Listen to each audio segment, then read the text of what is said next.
2월 16일 월요일. 두 팔 벌린 구원자.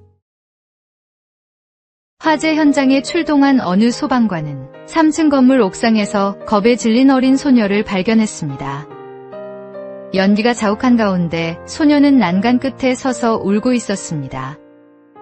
주변 사람들이 뛰어내려 괜찮아 라고 외쳤지만 소녀는 더욱 움츠러들었습니다. 불길은 점점 가까워지고 상황은 절박했습니다. 그때 소방관은 헬멧을 벗고 환한 미소를 지으며 두 팔을 활짝 펼쳤습니다. 괜찮아, 아저씨가 받아줄게. 이리 와.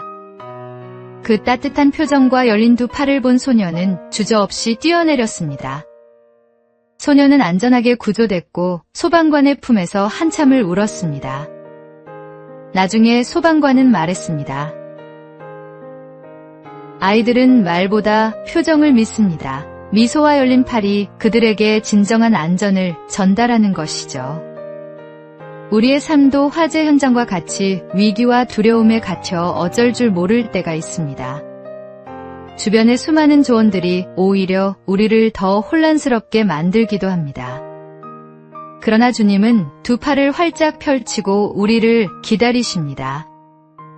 우리에게 필요한 것은 복잡한 해결책이 아니라 그 품으로 달려가는 단순하고 순수한 믿음입니다. 소방관이 소녀를 확실하게 받아준 것처럼 주님께서는 우리를 반드시 받아주실 것입니다.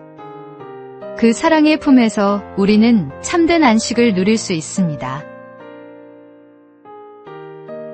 오늘의 말씀.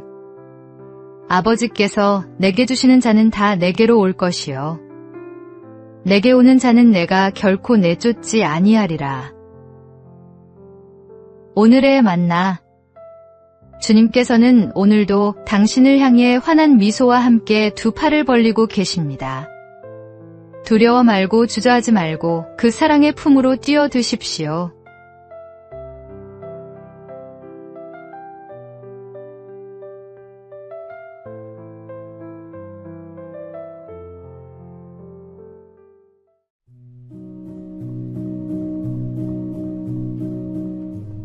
(2월 17일) 화요일. 영원한 청춘의 비결. 설을 지내고 우리는 한 살을 더 먹습니다. 이렇게 해가 지날수록 쌓이는 나이에는 5가지 종류가 있다고 합니다. 첫째는 달력의 나이입니다. 달력이 넘어간 수대로 먹는 나이입니다. 둘째는 생물학적 나이입니다. 건강의 나이인데 달력 나이가 70세라도 몸 관리를 잘하면 생물학적 나이는 40세일 수 있습니다. 셋째는 정신적 나이입니다. 달력의 나이보다 이 나이가 적으면 철이 없다 하고 반대인 경우는 애늙은이라고 합니다. 넷째는 사회적 나이입니다. 몇 살에 대학에 가고 군대에 가고 사회가 요구하는 나이인데 결혼을 하는 등의 나이입니다.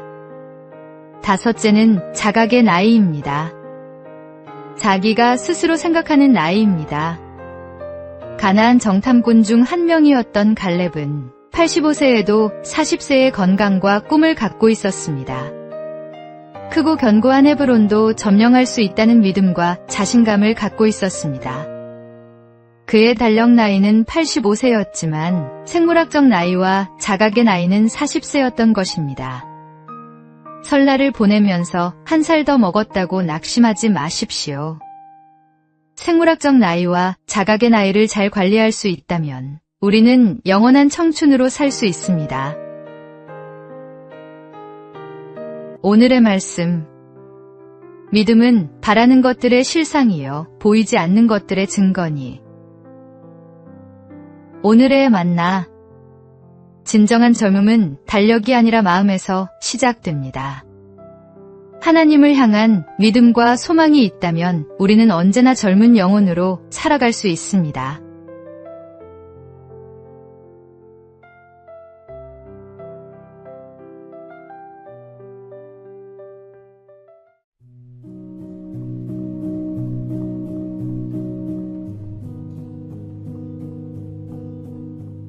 2월 18일 수요일. 너를 믿어. 한 중학생이 학교 축제 포스터 공모전에 출품했다가 탈락했습니다. 아이는 집에 돌아와 그림을 찢으려 했습니다. 엄마, 나 그림 소질 없나 봐. 선생님도 내 그림은 너무 튀어서 안 된대. 어머니는 찢어진 포스터를 주워 벽에 붙이며 말했습니다. 엄마 눈엔 내 그림이 제일 멋진데? 이 색깔 조합 좀 봐. 아무도 생각 못한 거잖아. 아이는 고개를 저었습니다. 그게 문제래요. 너무 이상하대요. 어머니는 아이의 어깨에 손을 얹었습니다. 있잖아, 세상 사람들이 다 뭐라고 해도 엄마는 너를 믿어. 지금 당장은 남들이 이해 못해도 내가 보는 세상이 분명 특별한 거야. 그 말 한마디가 아이에게는 큰 힘이 되었습니다. 몇 년 후 그 학생은 자신만의 독특한 화풍으로 미술대학에 합격했습니다. 입학 면접에서 교수가 물었습니다. 어떻게 이렇게 독특한 스타일을 유지할 수 있었나요? 학생은 답했습니다. 저를 믿어준 사람이 있었거든요. 성경은 마땅히 행할 길을 아이에게 가르치라고 말씀합니다.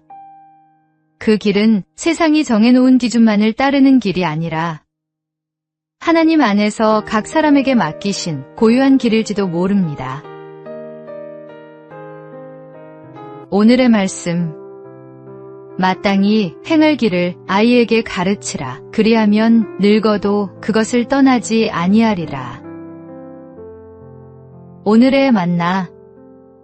오늘 누군가에게 나는 너를 믿어라는 말을 건네보시기 바랍니다. 그 한마디가 큰 힘이 됩니다.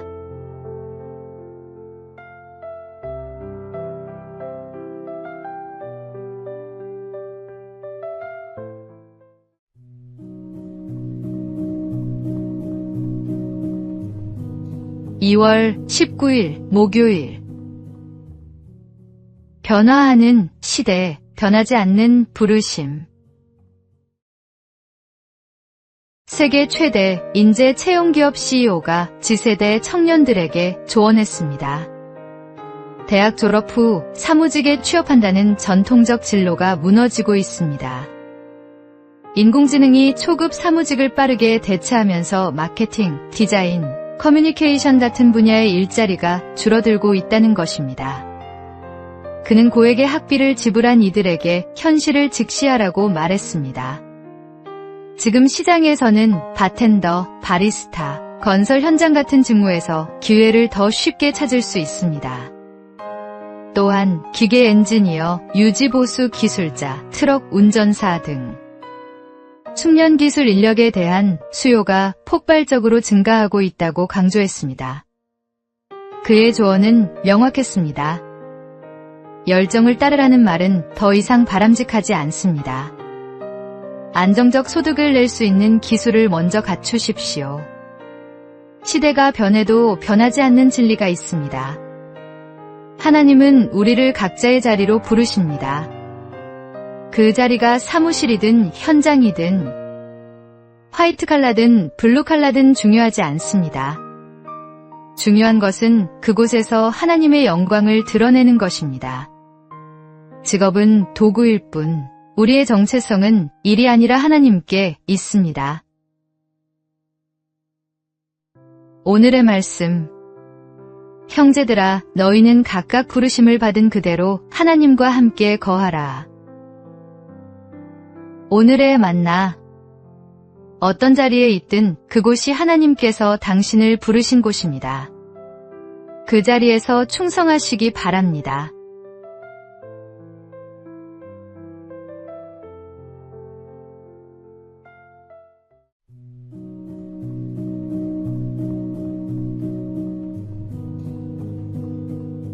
(2월 20일) 금요일. 나를 기다리시는 분. 회사 근처 김밥집에 점심을 먹으러 들어선 날이었습니다. 회의가 길어져 평소보다 조금 늦은 시간이었습니다. 자리에 앉기도 전에 주인 아주머니가 먼저 말을 건넸습니다. 오늘은 늦었다는 말과 함께